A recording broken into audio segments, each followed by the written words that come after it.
Critters is about 8 small fuzzy little monsters who escape from their space prison. They steal a spaceship. Now we got 2 bounty hunters who get hired to go after these monsters. Eventually they all end up on planet Earth, and now the bounty hunters have to figure out where the critters are. Will they be able to capture them and put them back in their space prison, or will they actually have to destroy them? Hey everybody, how you doing out there? And welcome to the Critters franchise. We got 5 movies to review, and as always, once all of them are reviewed, we will end with a ranking video. I've actually seen all 5 of these movies before. The first 4, actually, I was introduced by a really good friend who I get a chance to still talk to once in a while, and we had a good time watching these movies. Now again, as I've said in the past, and I'm sure I'm not the only one on YouTube to ever say this here, being a movie watcher is a lot different than being a YouTube critic or a movie critic here, where you have to really find, you know, some stuff that might really bother you, instead of just, I loved every scene, I think everything was so good, this is a perfect movie. Then you get to the sequel, I love this movie, I think it's so perfect, there's nothing wrong with it. Then you realize, okay, well, not everything is perfect when you actually watch movies. Maybe some stuff might be perfect for you, but maybe something that won't be perfect for me. I enjoyed the first 4, had a good time. So back in 2019, I believe it was, I was walking in the Walmart and I was interested in buying a couple movies, and I remember one of them was actually Critters Attack. And I was like, oh, okay, we actually have a 5th movie in this franchise. It's been a very, very long time since we got part 2, I'm sorry, since we got part 4 back in 1992. So I took this movie home, I watched it right away, and I was very disappointed. Now, I don't know if it was because I had maybe a long day at work, but then about a day or 2 later, I went back to watch it a second time, and I felt like I was as disappointed, if not worse, the second time, because maybe I found more stuff that bothered me on that second review here. Now, would I actually think that that last one could be the worst, and, you know, all this movie and all the sequels might not be as fun as they were? Well, you're going to have to stay tuned for the review.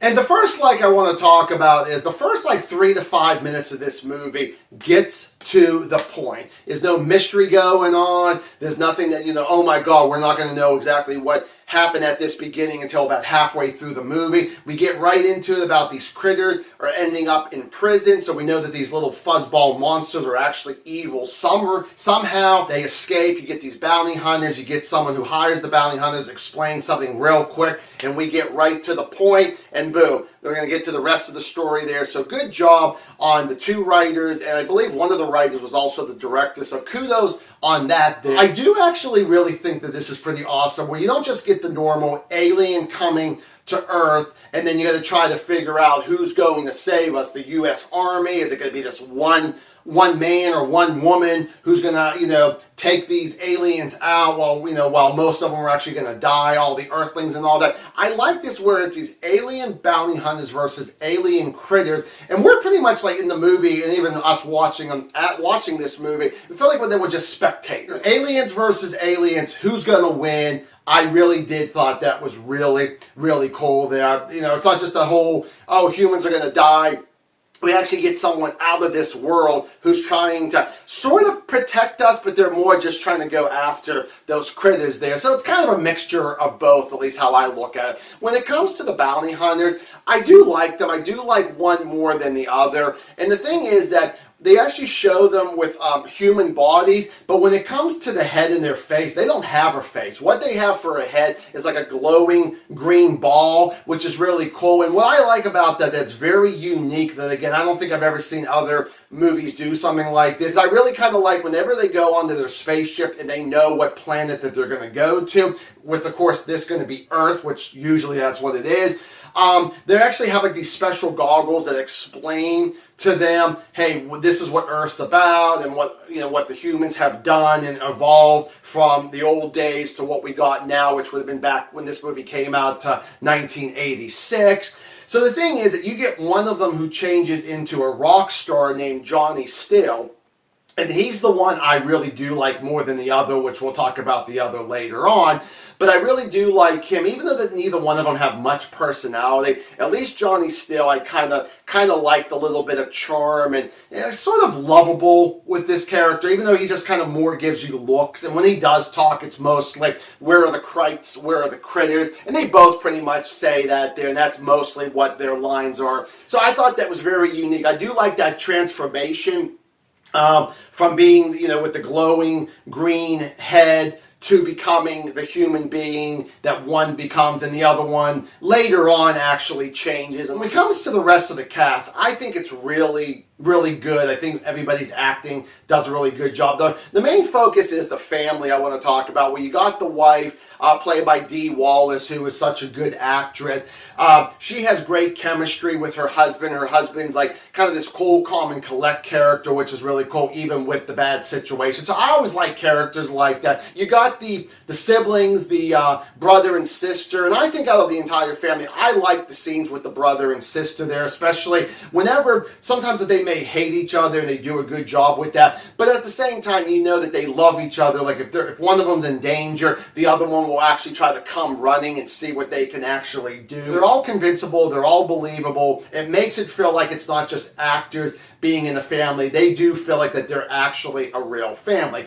There is actually the sheriff, I always forget the guy's name, but he's someone I always recognize. He is actually really, really good, and he's actually in one of my favorite Tales from the Crypt episodes. I think it's season 1, called Collection Completed. If you're a Tales from the Crypt fan, but for some reason you've never seen that episode, check that one out. I really did like that there. When it comes to the critters, I love the designs of them there. I think that they're really cool. They could actually be very scary. Sometimes they could be very dangerous for sure. But at the same time, they can also be silly. I do actually really like I said, the puppeteering is really good. And the weapon of choice that they have is they have these spikes that they have on their backs, and they shoot them out. And a lot of times I notice that whoever they're shooting them at, a lot of times they might get them in the neck, but doesn't actually, of course, kill them. But I don't know if they're supposed to paralyze them or not, but you do see, the actors able to bend their body and turn their head. So I'm not too sure if it's just there to slow them down or not, but a lot of times they might hit them in the neck, might hit them in the leg. So I kind of do like when it comes to those weapons. I think is really cool. But yeah, the critters are really, really awesome. When we get to the action scenes, which there's a decent amount throughout this 85-minute movie, I do like the action scene. There is one that feels like it's a little bit crossing the line of going overkill, but I still can enjoy it. And all I will say, especially if you haven't seen this movie, and if you have seen it, maybe you'll agree or disagree,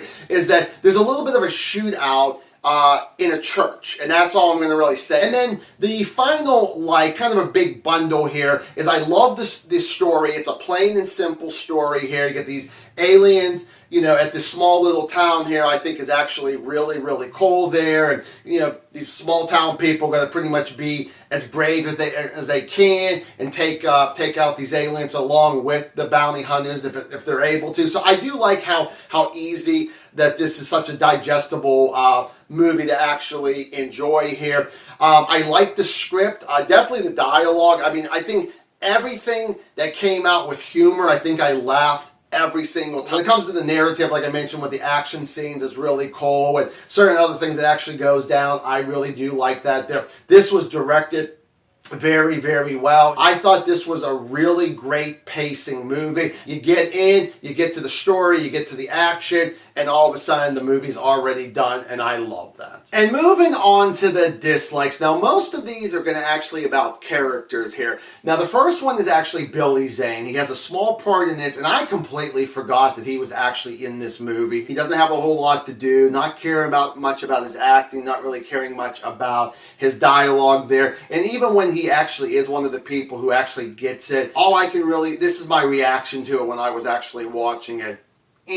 And that's as far as I can go with it. There's a deputy in here who I feel like that he's actually in this movie because all he really wants to do is just hit on the dispatcher or the female receptionist there. I forget which way she would actually, maybe she's both, I don't know. But anyways, he's trying to want to, go out with her, and she pretty much shuts him down right away there. And then actually something happens while he's on the road, and he gets himself attacked by one of the critters there. And honestly, his reaction reaction to the critters. They don't even show them at that moment there. He's just like so shocked and trying to scream, but it looked pretty bad. And he also tries to be very funny, but unfortunately it's like he kind of goes more the serious route there. And they should have just went that way, that he was a little bit more serious than him trying to act like he's being funny. I'm like, I don't see it one bit there. You got a character named Charlie, who is our cliche character of being an alcoholic and the only one that ever believes in UFOs